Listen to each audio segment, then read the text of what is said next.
Well, thank you, Ryan, so much for being willing to do this interview. And why don't we just start off with you just telling us a little bit about who you are and what you do? Okay, my name is Ryan Hawk. I try really hard to help people become more effective leaders. There's a number of different avenues and ways I do that. One, for my podcast, The Learning Leader Show. I've been doing it for 6 years, 415 plus of those things going now. Fortunately, it's gone well enough that, when I started the podcast, I was working as in the corporate America world. I was a VP of North American sales for a multi-billion-dollar company, and it was going really well. But I came to kind of an inflection point about 3.5 years ago where I was going to have to either kind of slow down on the side hustle of my podcast and all of the cool things that were coming from it, or decide to leave that lucrative high salary job for the more reckless path of doing my own thing. And I elected for the latter. So that's what I've been doing now for 3.5 years full time when it comes to my podcast, and then working with leadership teams and leaders from an individual perspective, as well as all the cool things that come from that, like keynote speaking, running leadership circles, and getting the experience and work with a variety of leadership teams in different industries all over the world. Yeah, talk a little bit about that transition, because I know a lot of people listening to this they probably have full-time jobs. They've always dreamed of making a jump to something, and maybe they're afraid to or not sure if it'll work. You clearly did, and it seems like it's going pretty well. What would your advice be to people kind of processing that decision? Well, I don't know if I'm the best for this because I definitely have never had that dream. I never ever Wow. considered leaving corporate America. I was in a pretty good position and had worked really hard to get to that position as the youngest VP in our company at that time. And so I know a lot of people thought it was stupid to leave. What the whole purpose behind my show was, I'd finished getting my MBA.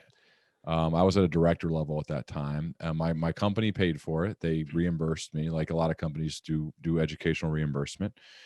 And I was looking to continue to go to school because I felt like I was wasting that money that my company would give me if I wasn't using it for some sort of educational reimbursement. And so I was looking and starting to apply to get another graduate degree or even a PhD. And along the way, I was lucky to have a dinner with a guy named Todd Wagner, and Todd is Mark Cuban's business partner. They started broadcast.com together. And I went to the dinner early, and Todd did too before the rest of the group got there. And I just peppered him with questions the whole time. And he was gracious and kind and curious and humble and answered all of my questions. And as I was flying home from that trip, I just thought, like, is there a better way for me to go and create like my own form of a leadership PhD program, Hmm. and instead of going to school? And so that's why 6+ years ago, I launched my podcast, The Learning Leader Show, where it's my form of a leadership PhD program. I'm going to learn in public, and I'm going to choose all the professors. And hopefully, if it goes well, that not only will I get to learn, but others could learn along with me. And if that happens, then awesome. Then I'm impacting others in a positive way. So I had no intention to leave, but after doing it for three or so years, I was just getting a lot of inquiries to help and do some work outside of my day job, to the point, like I mentioned, it was too much, and I was left with a choice. And I had a good friend named Doug Meyer who wanted to support this and basically back me to do this, and that's what I elected to do. And so I kind of stumbled into it. I did not have any plan or intention or set a goal to do that. It happened, but I think that's part of why it happened was because the focus was just on the work.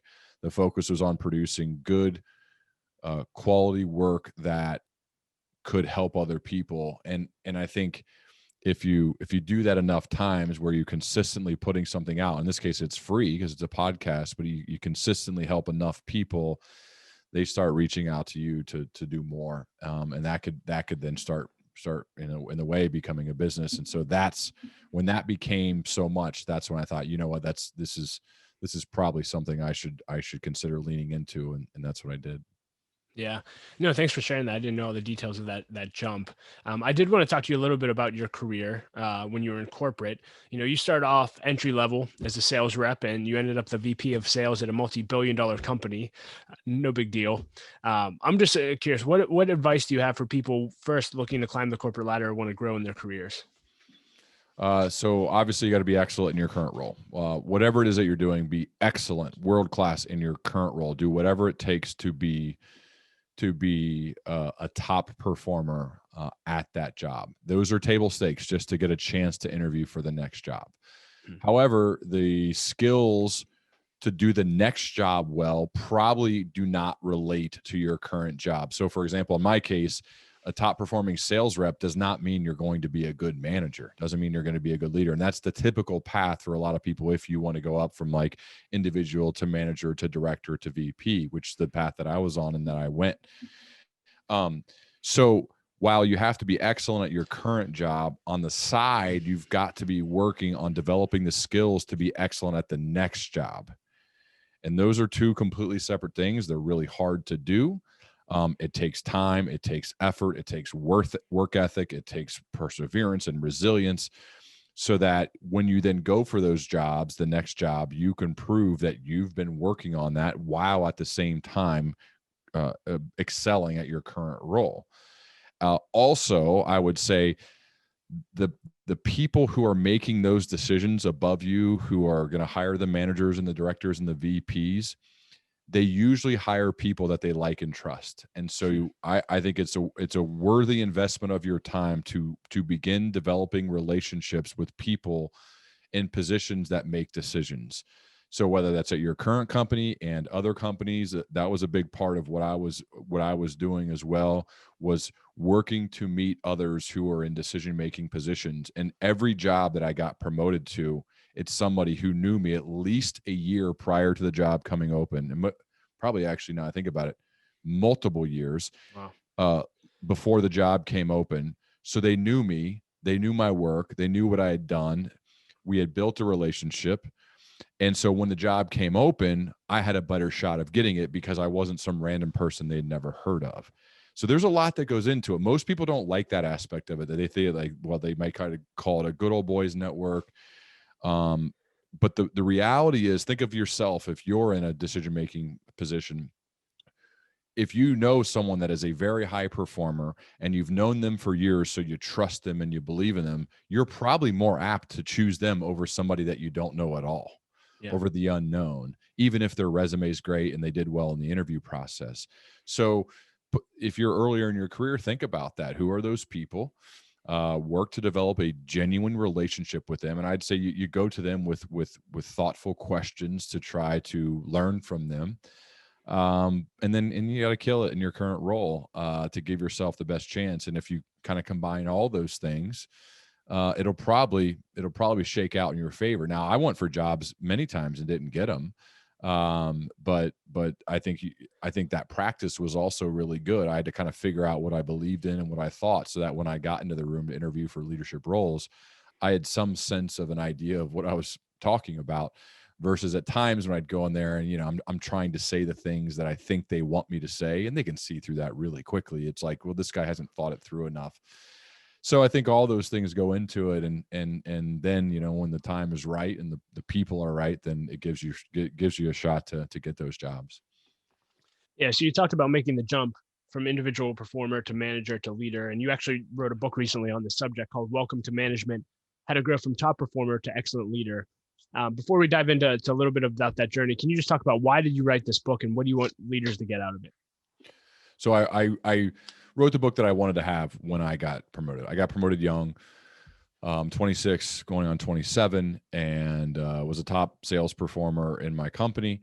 And that then again was the table stakes to give me a chance to interview for the role to be a leader of the team that I was on, because the job then was open when my boss had gotten promoted to another role. And um, I got the job partially because I was good as an individual contributor, partially because of my background in sports, and I was in leadership roles on the football field as a quarterback and team captain.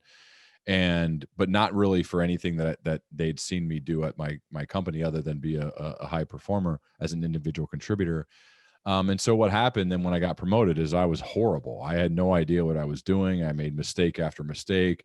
I think there was an immense amount of luck involved for my team to somehow do well. I got a few lucky hires that those guys kind of helped build my team. But my goal for the book initially was just to help people not make the same mistakes that I did when I got promoted.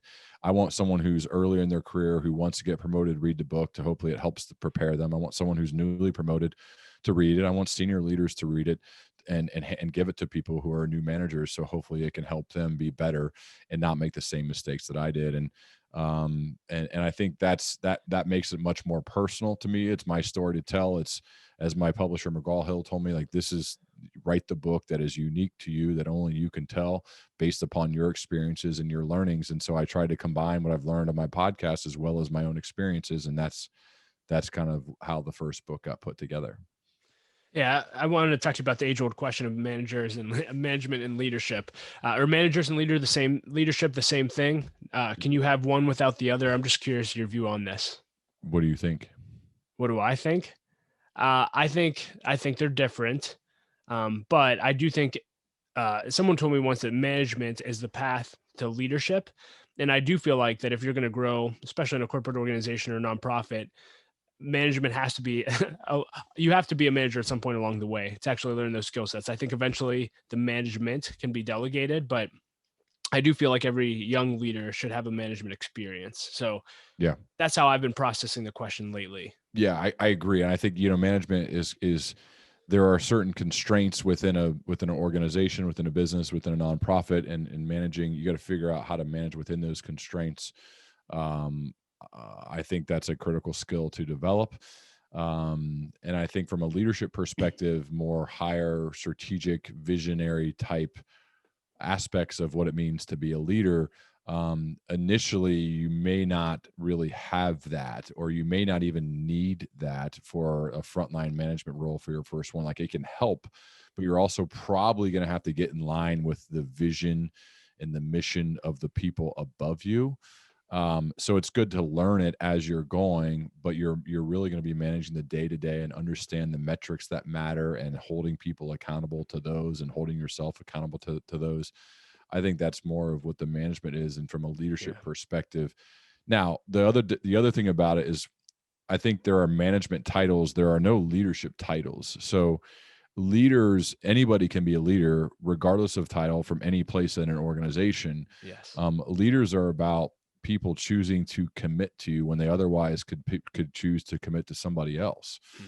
So that's really what leadership is all about, is like, who is actively choosing to commit to you. This is why the line compliance can be commanded, but commitment cannot, is a big part of my book, and one of the most highlighted sections, because if you think about any team you've ever been on, like, from a title perspective, you'll comply with somebody if you need the job and you need the paycheck and the benefits and you want to be there. You'll comply to their orders or whatever they're saying because you don't want to get fired. Commitment's a choice, though. You have to choose to commit to somebody. And I think the excellent leaders in the world are the ones who live in a way that they inspire others to choose to commit to them versus just complying to whatever they said because they don't want to get fired. Yeah. In the book, you talk about every leader needs an operating framework. Can you talk about what that is and why leaders need one? I was recording with a number of operators within a business that kept using that word or that phrase, framework, and I was kind of staring at them, being like, I don't even know what he's talking about. I vividly remember Ryan Caldbeck, who was the CEO and founder of Circle Up, and he kept saying that phrase and he kept using it and telling me the way he thought. I was like, God, I don't even know what to say to this guy. And so after that, I really kind of went to work on, like, what's my framework? What's my desire? What type of leader do I want to be? And I kind of, like, really just pulled from a lot of different areas. And for me, the phrase that really struck me that I think I really love came from Charlie Munger, Warren Buffett's business partner, where he said, you should strive to be a learning machine. You should strive to be a little bit wiser when you go to bed than you were when you woke up. And I thought, that's what I love. So my whole mission is to become a learning machine. And I created kind of 4 parts to it. It's not fully original, but it's mine, for this sake. And that is the first part of that 4-part framework for me on how to become and be a learning machine is I have to fuel my intake engine. And this is also the definition for me of a great day in this quest to be a learning machine. So the first part, I need to fuel my intake engine, right? I got to be reading books and listening to podcasts and meeting with mentors, really fueling the engine of what's coming in so I can always be in this learning mode. But 2, I can't just be a learner. I need to be a doer.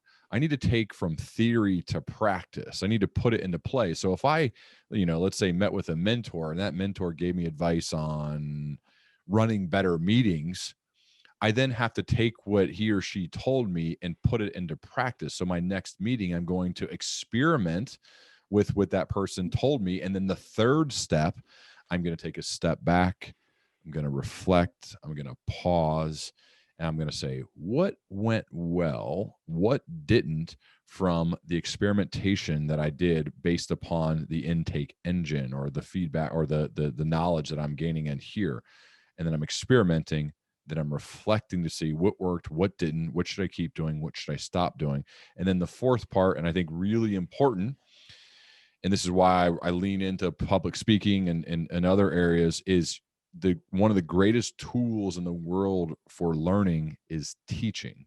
Hmm. Think about any moment in your life where you've had to give a presentation, a keynote speak, a guest lecture at a local university, or whatever. You're meeting with a mentee trying to help him or her. Think about the moments leading up to that, the test, the presentation, whatever it is. You're going to do, I would imagine, if you have pride, you're going to do a lot of work to prepare, to get an idea of what you think. You're going to work to gain clarity of your beliefs, of your thoughts, so that when you teach it, you're going to hopefully impact the people you're teaching in a positive way. And on top of that, you're going to receive feedback from them and the people who you are teaching to see what really resonated with them. So you have that prep process, then you deliver the teaching, then you get the feedback. That is a huge tool for learning. And so for me, those 4 things make up a great day: fueling the intake engine, being an experimenter with what you're learning, reflect, analyze what worked and what didn't, what should you keep doing, what should you stop, and then teaching it to somebody else. Those 4 things, that's how I work to become a learning machine. Yeah, so you talk about being a learning machine. I think myself included, a lot of people listening to this want to write a book. You've written one. I'm just curious, what did you learn from writing this book about the writing process? So I, when I got the book deal from McGraw-Hill, I thought, well, I knew it was going to be hard. Writing books are hard. I know it's 60,000 words. It's a lot. But I didn't fully know how little I knew about my topic until I tried to write a book about it. And I think Wow. you have a lot of thoughts in your mind. You think you know what you're talking about, but then you try to get it from your head to the page. And then you look at it and you kind of hate yourself because it's not very good. And you got to go through so many edits and rewrites and edits and rewrites and back and forth. And so I just think that's why I think for all leaders, a great skill and a great practice is to write.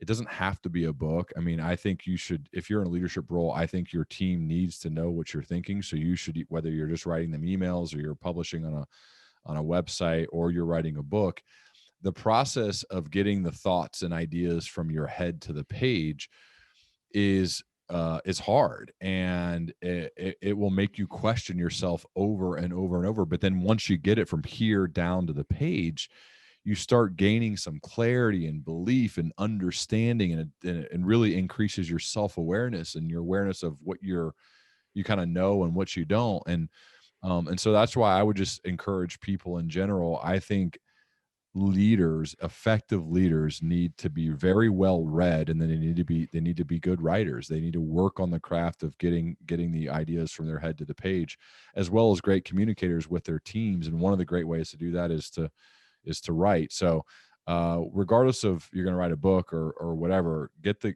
thoughts out from your head down to the page, and work on crafting those messages to your team so that you can hopefully, inspire them in a different way, by just the written word, which can be pretty powerful if you get good at it. Yeah, well, I'll include a link in the show notes for the book. I hope everyone will go buy a copy of that. Being that I also host my own podcast, I'd be foolish not to dive in and ask you questions about podcasting and interviewing.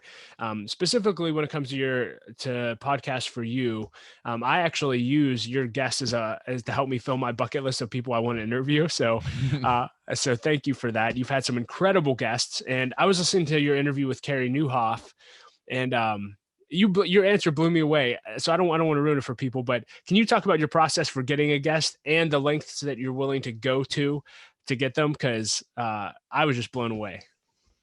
I don't remember what I told Carrie, but I'll just tell you how I get guests, I guess. So maybe it'll be the same. Yeah. So there's a wide variety of how I get them, but I think at the beginning stages, it was 100% cold outreach. So sending cold emails. One of the helpful skills that I developed early in my career was when I was a sales executive, an inside telephonic sales rep for LexisNexis. Is we had to smile and dial and make a bunch of phone calls every day to get a hold of prospects to try to sell them our service, and we also had to learn email marketing and learn how to write compelling cold emails to generate responses. And so I've used some of those skills when reaching out to guests, and I also understand, use all the tools at my disposal, like my Outlook calendar, in order to make sure I'm following up. But in my case, I just try to be relentless, as not annoying as possible. So I will just continue to email and follow up and follow up and follow up as many times as it takes in order to get a hold of somebody. And I think to me, I'm just always on the lookout for people who I'm curious to learn more about their stories and them. And I want to have them on the show to really dig into those stories and ask them questions. So I'm always on the lookout. I'm always willing to continue to follow up. I never take offense when somebody ignores me or says no, because they're busy. They got things going on. They're not thinking about me. It's not about me. It's no big deal. And I just keep at it. And I think, one of my good friends who I've hired at a few places to work on my sales teams, he's still crushing it right now in one of the jobs I hired him at my last company. And I'm just like, if you had to distill down your reason for why you crush it at every job, regardless of your sales territory, regardless of what you're selling, regardless of what company you're working for, he's just like, I think I'm really good at following up. I always am on top of the follow-up, whether it's a current customer, a prospect, or whatever it is. I just try to follow up. I'm respectful, but follow up. And I think, I kind of identify with that. I just try to always be following up with people, and keeping them in the loop as my show grows. Maybe, hey, it's worth it now. And some of these guys and girls who ignored me and didn't want to respond, or they said no, 3 years later, after a number of emails, maybe now is the time. And so that's kind of how I still go. And it's different now because, the show's at a place where the opposite happens now, where the PR people and the authors themselves or the leaders themselves want to get their name out there a little bit more, or shine a light on whatever their initiative is, whether it's a book or their company. And so they typically then reach out to me, and then I kind of just figure out, okay, who of these people are the ones I'm really curious about, in order to do a lot of research on, in order to record with them. And so it's a good mix now of incoming and outgoing request to be on the show. But that's a really important part, as to make sure that those guests are good and can tell good stories that are have practical application for your audience. Yeah. Can you give people an idea of how many emails you may typically send someone? I think this was a stat that blew me away. And I don't know if it was a one-time thing or an average, but I'm just curious. I mean, I'll go on forever. I'll go on forever. I mean, if someone says no, you'll continue to follow up. Of course. Yeah. I just don't believe in no. I just believe in not yet. So, I mean, in my early sales days, it was always there was no such thing as a no. It was just, and even today, when talking about from a business perspective with the people I work with, people say, well, how much revenue was lost in that month or that quarter, meaning like you had a proposal and you didn't get it. And I don't use that language. I say, well, 20K and not yet, I just think like, that's just how I view it. And I don't know, maybe I'm delusional, but in a I don't way, think. like, I think I understand that that they're not really thinking about me. And so I just don't take it personal. My dad told me a long time ago when I asked him, like, what do you think of these pants? How do these look? When I was going to like a banquet, he's like, they don't care about your pants. They care about their pants. And so I Hmm. just try to take that mentality towards cold outreach and cold emails. If they delete it or they ignore me or they say no, I'm just going to keep going. And yeah, I don't see much downside from that. As long as I'm respectful, and I have genuine updates. I don't just copy and paste the same note. Like, I try to give genuine notes. As long as I do that, I feel like the upside's much greater than the potential downside of somebody getting annoyed. Yeah. And can you talk to me a little bit about the art of interviewing? How have you grown in 400 plus interviews as an interviewer? So my prep process has changed from scripting questions to scripting potential topics. Hmm. And um so whereas before at the early, probably first couple hundred, I would script out questions to ask a person. Now I will have my notes are a series of interesting ideas or topics or things they have said or written about.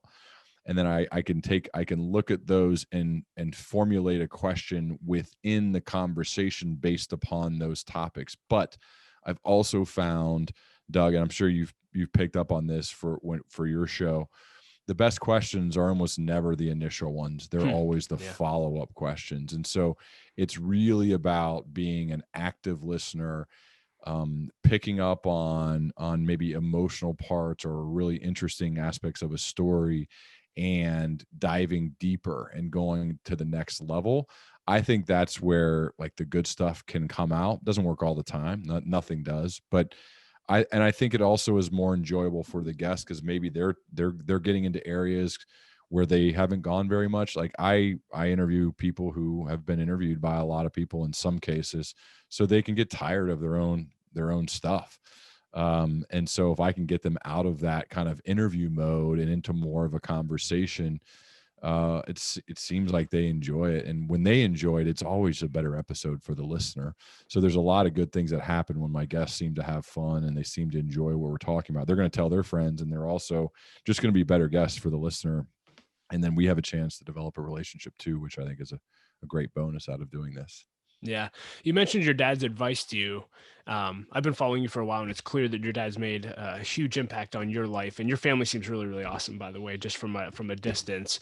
Can you just talk about your dad's impact on your life, and maybe a lesson or two from your dad that influences the way you live?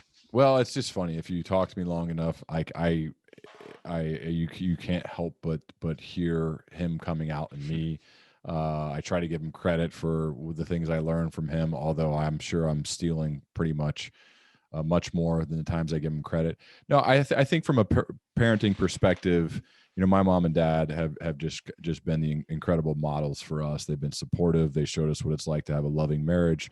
They show us what it's like to be a supportive but not snowplow slash helicopter parent, right? They let us fail. They let us figure things out. They let us kind of face some difficult things we had to work through on our own, but we know they're there if we need them. So I think that's what they've always done. My dad was, a long time award-winning sales leader. He led 1,000-person sales forces. He's written multiple books about the profession of selling. He's started from a very modest means, I would say, growing up, and then built up a really incredible career for himself to now he's in a place where he advises, consults, he's on some boards, but he's essentially retired. He plays golf most days, and he answers whenever I call or whenever I need something. So I just say it's like he's the one who told me that your presence is required as a leader. And what he meant by that is, as a dad, he tries to always was putting the coins in the machine when we were at the batting cages, to rebound when we're shooting baskets, to catch our passes in the backyard, run with us, play with us. Present, just be there, be present. And I think from a leadership perspective, I try to do the same as a dad, and in business, it's really the same thing. Like, your presence is required. Like, try to be there for your people, even if it's not physically now with what's going on in the world. How can you be present for your people when you're in a one-on-one meeting? How, like, is your phone on the desk? Are you looking at it? Are you actually present with them? Is the TV on? Like, I've experienced all these things with a leader, and they may not even realize they're doing it, but to me it's extremely disrespectful. Wow. It's not being present. So when I'm with you one-on-one, I am all, like, when I said yes to this, Doug, I'm like, I'm all in on this for our hour together.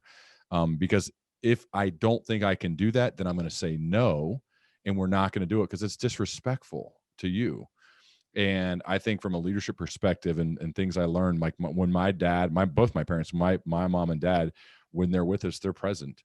And they've shown us that that's how you show respect for people. That's how you care for people. And when you do that, I think the odds increase of the people that you're working with or your family responding better than if you're kind of 60% of yourself is there. And if you're all there, I think your odds are much better. Yeah, thanks for sharing those lessons. I know aside from your parents, that sports have played a big part in your life as well. And actually, I didn't know this until I listened to your interview with Carrie, but I'm from Pittsburgh, so obviously a big Steeler fan. But I'm just curious, can you talk about what you've learned from sports? And then for all of those listening here in Pittsburgh, you've actually competed against some significant athletes in our city. Can you talk about that and what you learned from that experience? Well, I mean, sports are growing up. I was, again, fortunate to get to play everything. So basketball, baseball, football, swimming, ping pong, tennis, whatever. We played it all. Like formally on teams was mainly basketball, baseball, football, and swimming. And as we grew up, still played all the sports. We're playing year round, and fortunately developed interest in football. I played quarterback from a number of colleges where I was offered scholarship. I elected to go to Miami University here in Oxford, Ohio, and the Mid American Conference. And shortly after I committed to go to Miami, Ben Roethlisberger, now Pittsburgh's own, I would say, from Findlay, Ohio, but now I think Pittsburgh probably year round. Ben is my age. We're the same class, same position. We came in together and for 2 years just kind of battled it out. And during our second year at Miami together is when the late great Terry Hepner pulled us aside. And I remember during the game when we were playing at the University of Iowa, and looked us both in the eye as we were both getting beat up because we were still rotating at the time, and said, he's going to be the starter. You're going to be the backup. You're not going to go in unless he gets hurt. I can't have you guys both getting hurt at the same time. And it's a devastating moment for me to have lost that. I've been a starter on every team of every sport I ever played: shortstop, point guard, quarterback, including my freshman year in high school on the varsity team. And so to have that happen, it's the first time ever Wow. that I had lost a starting job in any sport at any time in my life. And so it was just devastating. But I think the great learning from it is, sometimes you can put everything you've got into something and it doesn't matter. The world doesn't necessarily care. Somebody else will still be better than you. It's not like the coach made a poor decision. He made the correct decision, obviously. And but that didn't like ease the pain at the time. But when you have to go through those moments and figure out, like, what am I going to do? Because I can try as hard as I want. I can work as hard as I want. It doesn't matter. That person is better than me. And I think it's just good to learn that sometimes, because, and then decide, how do you want to respond? How do you want to respond in those moments? And for me, I didn't want to be a backup. I didn't want to play another position, which were both options on the table. I transferred to Ohio University. I didn't want to transfer. I still to this day have some of my best friends are from Miami. But I started all over at OU, and fortunately got to play for a few years, elected captain, and it gave me the opportunity to play after college, so play professionally. So I would say that's how I chose to respond, and that response then gave me more opportunity to keep playing and be the guy. I wanted to be a starting quarterback in Division I football, and that's what I did. So but tons of learning from coaches, from setbacks, from adversity, from losing. I draw from all of that now on a daily basis. You're a learning machine. So thank you for sharing that story. I didn't know the whole story, and it's so powerful how you responded to that. I want to transition the rest of our time into what I call the lightning round, just a bunch of fun questions I ask every interview. And the first one is, what's the best advice you've ever received and who gave it to you? I think I was a freshman in high school. My dad sat my brother and me down, my younger brother, who's 2 years after me, but he's really good. And he said, if you guys choose to do anything of significance, you're going to have people who praise you and you're going to have people who criticize you. Just don't get too high from the praise and don't get too low from the criticism. Work to stay composed and even keeled through all of that praise and criticism if you choose. And if you can't handle praise and you can't handle criticism, then you can't really go for big things. So you guys kind of have to make that choice and keep a level head amongst all that. And I would say that left a mark on both of us because we've both faced praise and criticism because we try to do big things. And I think that that's just helpful advice for anybody if you can actually put it into action. If you could put a quote on a billboard for everyone to read, what would it say?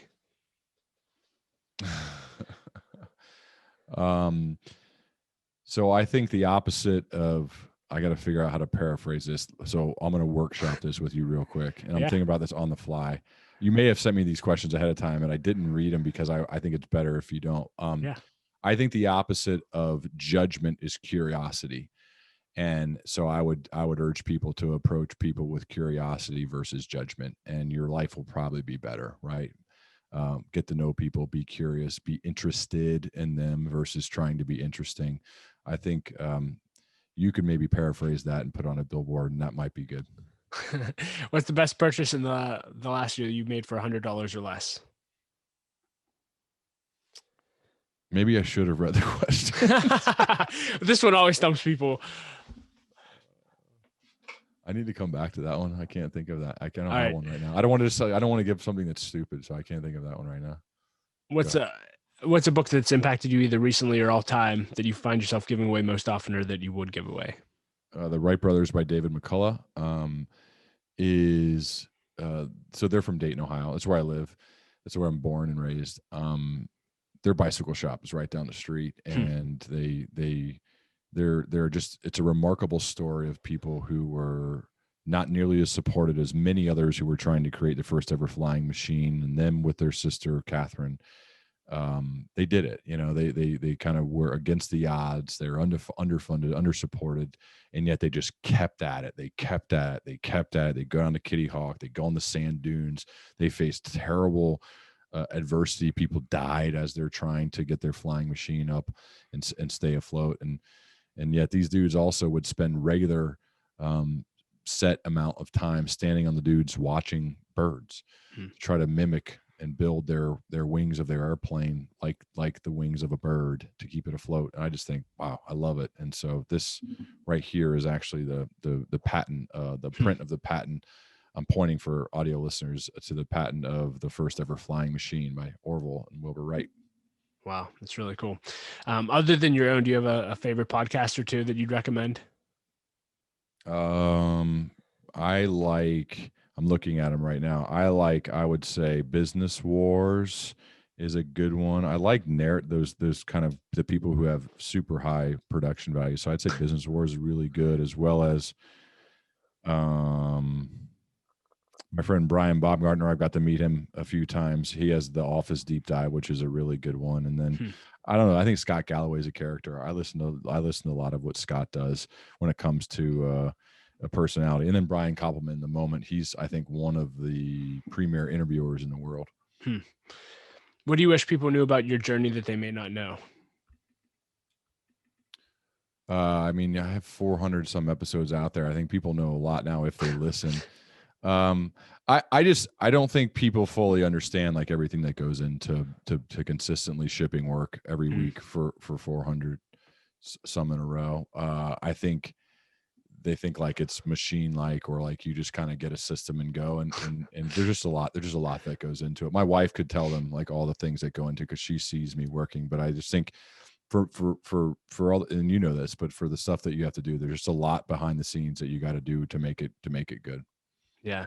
You've been asking questions. You're a master at it for a long time. Is there a favorite go-to question that you always ask, maybe in every interview or anytime you get a lunch with a great leader?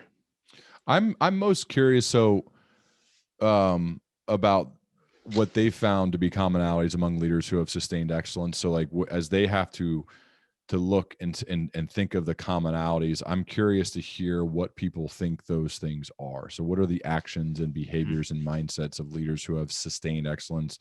And those two words are very important to me. I mean, the people who can perform at excellent levels and sustain it over time. I am curious to learn about how people have done that and what they do and how they think. And so that's a question I ask a lot of people. Yeah. And what have you found in your 400 plus interviews as the answer to that question? I think if I had to name a few things, first, they're extremely thoughtful and reflective people. They are willing to block time to actually think and reflect. And I think that also increases levels of awareness, which is a very important quality in a person, like a self awareness and spatial awareness and awareness of others. I think it's really important. I think they act with intention and purpose. They don't wander haphazardly around the world, just crossing their fingers and hoping for the best. They act based upon their thoughts and reflections with intention and purpose behind everything that they do. There's a specific reason behind the things they say and do, and then they have a bias for action. They don't just sit back and talk about it. They go and be about it. They go and do it. There's a difference between talkers and doers, and I like the doers. I want people who are going to go out and do it. And so I'd say those are probably a few things that people who I've found that sustain excellence seem to exhibit those behaviors. What's your biggest leadership pet peeve? Um, so when you ask this question, I'm guessing like everybody has this thought bubble that pops up, and there's a person that's in that thought bubble, and Yeah. so I immediately can picture this guy, and I'm not going to say his name, but I'm just trying to pick of the like 7 different things that he did, Wow. and that's what I'm thinking of. I would say uh, just selfish and didn't care about others, and so that is a huge pet peeve. If a leader is very selfish and doesn't care about other people, that's a rough one. You're probably going to, I feel like you're going to struggle. I don't know if you lead people and you don't really care about them. Yeah. That's going to be a tough go. I love that. No one has ever, at least said out loud. I'm sure they've done it, but no one has said out loud that they had a person in mind in their thought Absolutely. bubble. Of So, course. How but could you not? yeah, you're absolutely right. I never. That's beautiful. What's something you've done, maybe crossed off your bucket list that you think everyone should do? Swim in Lake Tahoe and the Adriatic Sea. I've got to swim in both of those bodies of water. Where's the Adriatic Sea? I don't know where I that was is. in Croatia at the Okay. time, off the coast of Croatia. There are other countries I would imagine that are there. I'm not, my geography isn't great, but that's where I was for a speaking event. And I go to Lake Tahoe every summer. Both bodies of water were very cold, but very cool. So I'd say I love to swim. So I would say if you can get or just dunk yourself into those bodies of water, that'd be a cool thing to do. I feel fortunate to have done that. Is there anything still on your bucket list that you haven't crossed off that you want to do? Do you have a bucket list? I do. I don't. So I'm curious, like, what are some things that are on a bucket list? Maybe I should make one. Yeah, so like I want to visit all the major national parks. There's too many national parks to visit all of them. So that's on the bucket list. So I crossed them off. I want to attend every major tennis event. And so I've done the US Open and I've done Wimbledon. So I want to hit the Australian and the French Open up. So Wow. there's events like that. I want to attend a Super Bowl, all the major sporting events. Those are some examples. What are like what national parks have you gone to so far? Yeah, if I had to rank them, Banff in Canada Canada, yeah, is okay. absolutely beautiful. Yosemite. My wife and I go to Acadia National Park every year. We got married and it's up in Maine. It's beautiful there. When you go to these national parks, what do you do? Hike, Yeah, walk around? yeah, we're hikers and bike if we can. So I would say a bucket list trip like that we loved when we did Yosemite. We did a city. We spent a few days in San Francisco, biked all around the city, loved that. And then we spent probably 5 days in Yosemite, did all the major hikes you could do. And then we went to Napa Valley and just hung out a few days there. Like that's like the ultimate vacation for us. So a little bit of city, national park, like to relax for a while and hike. And would you be willing to send me a note after we're done here of like, I'm terrible at this, but I think I want to be better at that exact thing on your bucket list when it comes to, I've done a lot of sporting things, but when it comes to national parks, like I think of Utah too. I think of I haven't done any of that stuff. I like to get more intentional about that. Would you do that? Yeah, I'd love to. And I can send you the agendas that would did. be awesome. Yeah. That'd be like the like in order. And yeah, I think that'd be really cool to at least just to start like getting after that. Cause yeah, I haven't been very good about that. Okay. Do you have kids? I do. They're young. I think they're younger than yours. Do they go with you? Yeah. So I have a 5-year-old, a 3-year-old, and then a 3-month-old. So we have, I forget what the company's called. I'll send it to you. They have these cool backpacks where they can just go on your back. And, that's awesome. Yeah. So our 5-year-old's getting to the point where she could walk, which is good, but I'm also like, is she gonna, bail halfway through the hike? So we have to figure that part out. But the backpacks have been huge. That's cool. Okay. Yes. I'd love for you to send me any info you have on the national parks and like you from your I know I can Google that stuff, but I want it like from your experience. I think that'd be cool. Yeah. Yeah. We've done a lot of research on that. Cool. A few more questions. If you could go back and have coffee with your 20-year-old self, what would you tell him? I would tell him, focus on building relationships now, and don't be so into yourself and selfish. Think about other people, be interested in other people, build meaningful, mutually beneficial relationships now. You're an idiot and you're going to wait like 10 years. Don't do it now. That's what I would say. I meant to ask this a minute ago, but do you have a bucket list of people you'd like to interview, and who's at the top of that list since you've interviewed quite amount of people? Yeah. Dave Matthews is number one. Wow. There we go. I think, I think he'd be cool. I'd like to do a panel with, I'd be sitting in the middle, and on one side it would be Tom Brady and Peyton Manning, and on the other side would be Aaron Rodgers and Patrick Mahomes. So that'd be one with a live audience. And then, probably like another one that would be me in the middle, and on one side Elon Musk and the other side Jeff Bezos, just to maybe see if they'd fight. That might be cool. And then I'd like to have a one-on-one with Oprah. I think that'd be neat. Wow. That's awesome, man. Well, I look forward to having all of those things accomplished off of your interview bucket list. Okay. Let's go. Me too. Last question would be, what do you want your legacy to be? What do you want people to remember you for? I hope people, I guess would think that I follow my curiosity and obsessions with great rigor, with the intention to help other people. I